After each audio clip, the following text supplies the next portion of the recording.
Drinking alcohol, smoking, and drug use are harmful to health. Daniel hadn't set foot in his aunt's house since he was 8 years old, a single visit etched into his memory like a scar. The house had seemed alive then, its dark wood paneling gleaming under the weak light of a chandelier. The air heavy with the scent of damp earth and something sweeter, like overripe fruit left to fester. The floorboards groaned under his small sneakers, as though the house itself were exhaling, weary from years of standing. He remembered the staircase most vividly, a narrow, twisting thing that leaned slightly to the left, its steps worn smooth by decades of footsteps.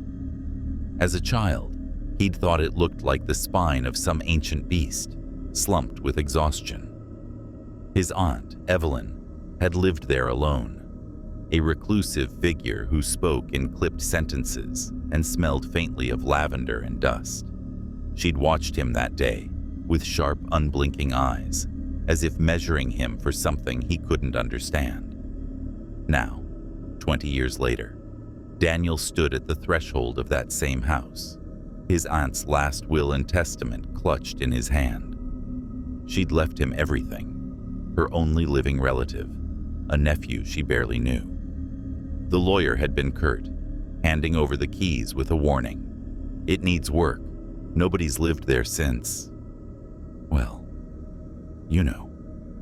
Evelyn had been found at the bottom of the staircase 3 months ago, her neck twisted at an angle that made the coroner wince. The police called it an accident, a fall, nothing more. Daniel didn't believe it then, and he didn't believe it now. The house loomed before him, its Victorian facade sagging under the weight of neglect. Ivy clawed up the walls, strangling the faded paint. The windows were clouded with grime, reflecting nothing but the gray October sky. Daniel's breath caught as he turned the key in the lock. The door resisted, then gave way with a groan that echoed through the empty hall. Inside, the air was stale, thick with the same damp earth smell he remembered, now laced with something sour, like milk gone bad. He stepped inside, and the floorboards sighed under his weight, just as they had when he was a boy. He spent the first day exploring, trying to shake the unease that clung to him like damp clothes. The house was a maze of narrow hallways and small, cluttered rooms, each one stuffed with relics of his aunt's life. Books with cracked spines, porcelain figurines coated in dust, a grandfather clock that ticked erratically, as if struggling to keep time. The staircase dominated the center of the house, its warped steps spiraling upward into shadow. Daniel avoided it, choosing instead to unpack his meager belongings in the downstairs parlor, where he'd set up a cot. He wasn't ready to sleep upstairs, not yet.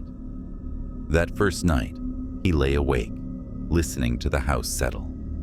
Every creak felt deliberate, every gust of wind through the cracked windows like a whisper. Then came the doors. He'd checked them before bed, methodically closing each one. Kitchen, parlor, dining room, the heavy oak door to the basement. He'd turned the knobs to ensure they were latched. But around midnight, he heard it. A slow, deliberate groan, like rusted hinges being forced open. One by one, the doors began to move. The sound was unmistakable. Wood scraping against wood, metal squealing in protest. Daniel sat up, heart pounding, clutching the edge of his cot.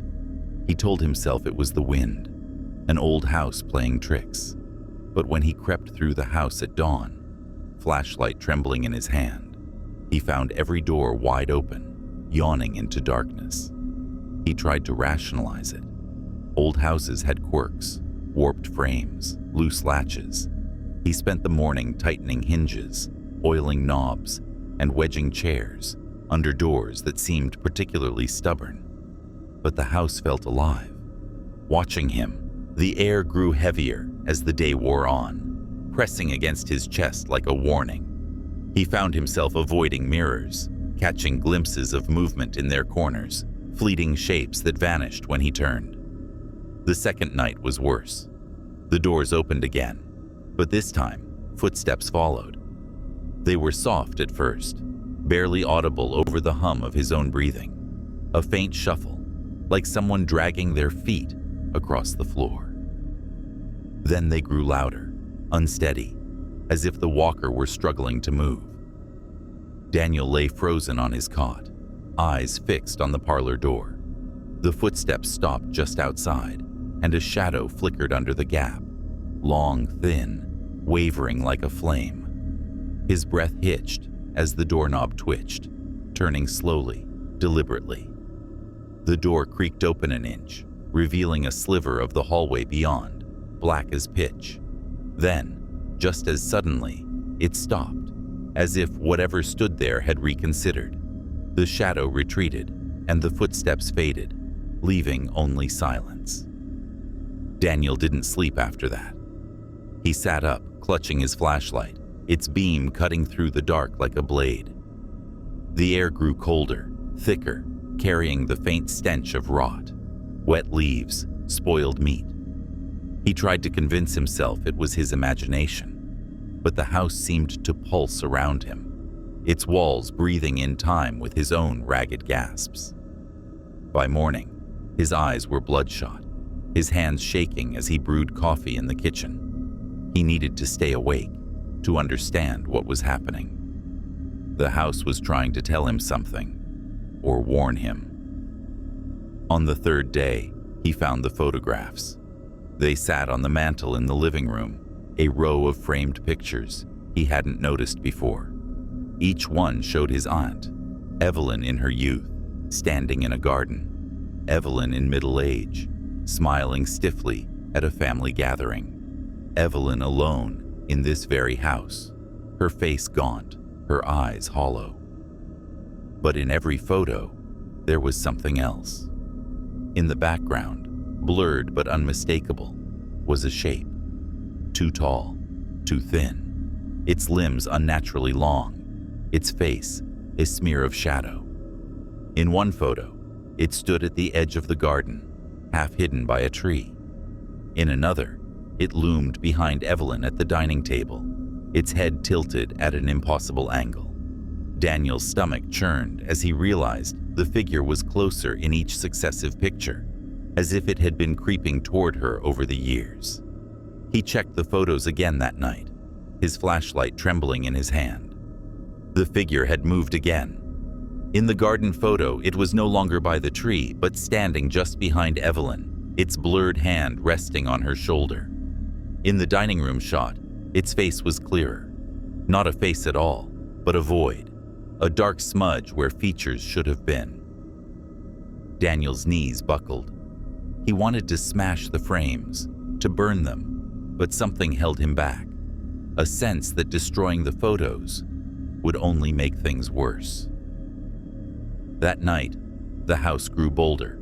The air was frigid, heavy with the stench of decay. The footsteps returned, louder now, circling the parlor where Daniel sat, clutching his flashlight like a lifeline. The breathing came next, slow, wet, deliberate, like air bubbling through drowned lungs. It seemed to come from everywhere and nowhere, seeping through the walls. Daniel's skin prickled as he swept the flashlight beam across the room, expecting to see that shadowed figure from the photos standing in the corner. But there was nothing, just the house, watching, waiting. Then he heard her voice. "Daniel," it whispered, low and cracked, from the bottom of the stairs. His blood turned to ice. His aunt had been dead for months, her body cold, long before he'd inherited this cursed place. The voice came again, sharper now, laced with accusation. "Come down. Help me up."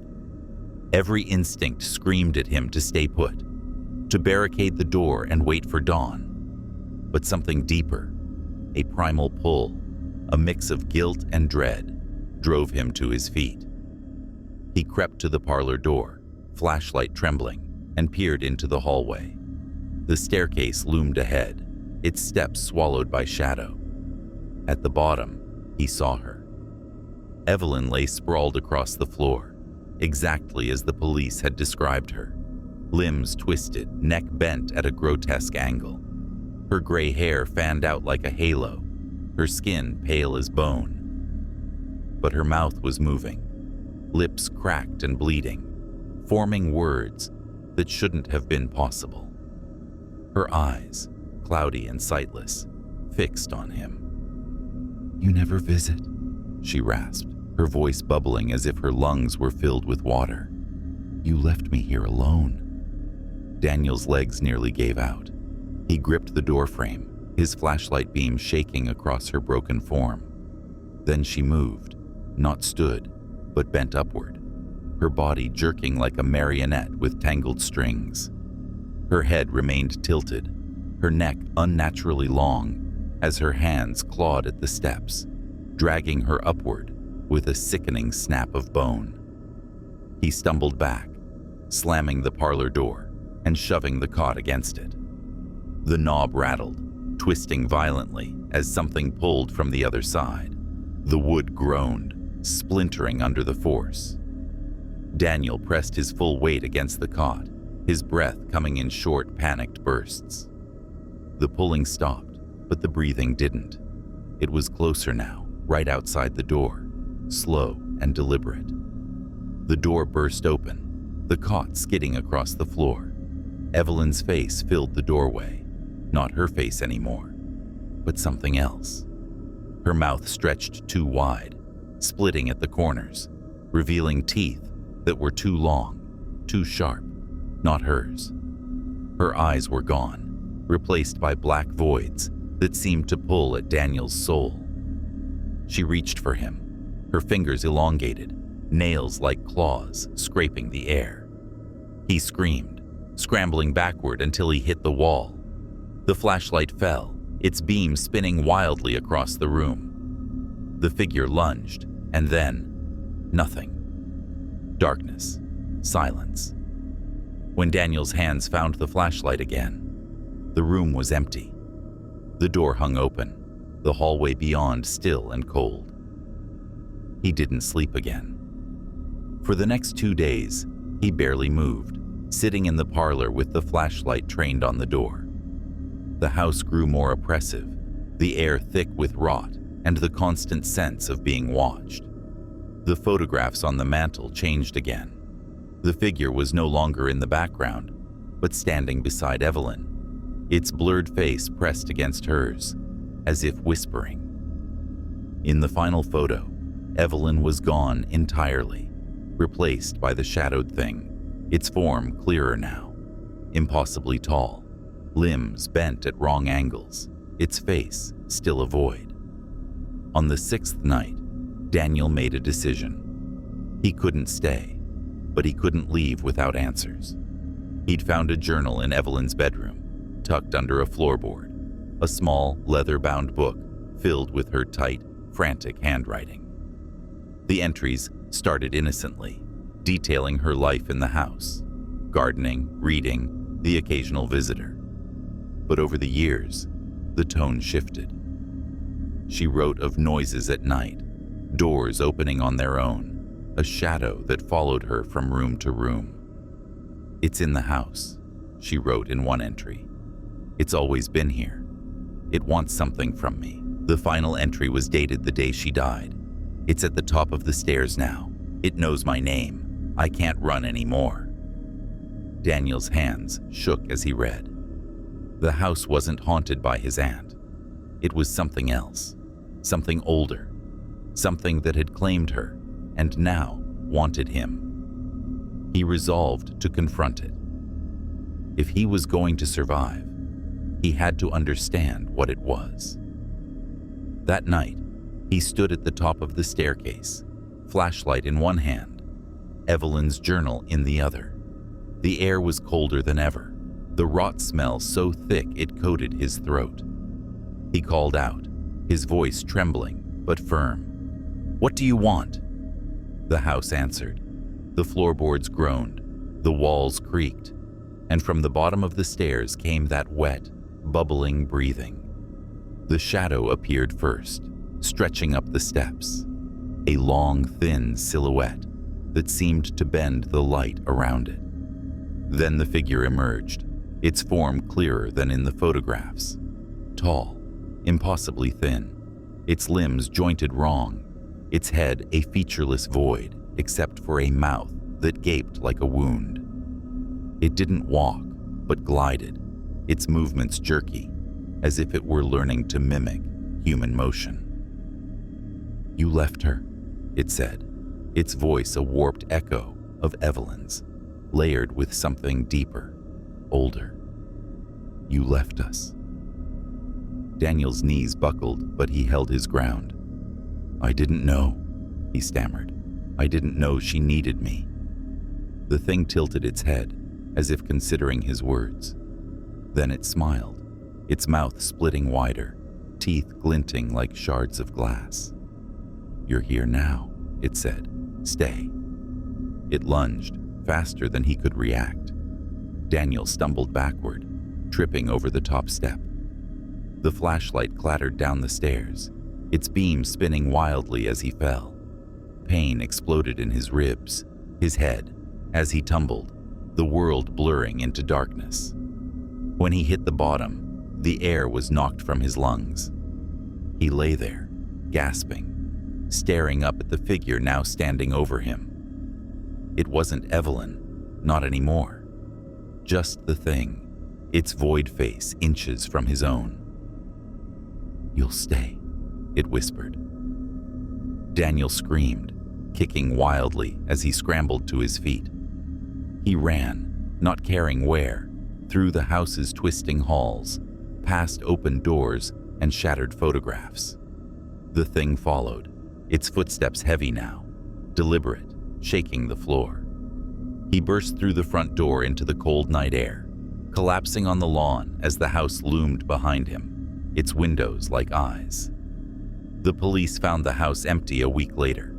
Every door stood open, every photograph smashed, glass glittering across the floor. Daniel was gone.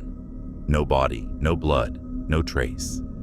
Neighbors reported hearing footsteps at night, heavy and dragging, moving through the house. They swore they saw shadows in the windows, too tall, too thin, watching the street.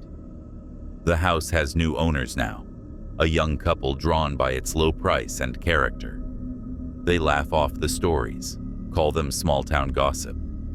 But they never last more than 3 nights. The doors open, the footsteps come, and the photographs, new ones, their own, begin to change. A shape appears in the background, blurred at first, creeping closer each night.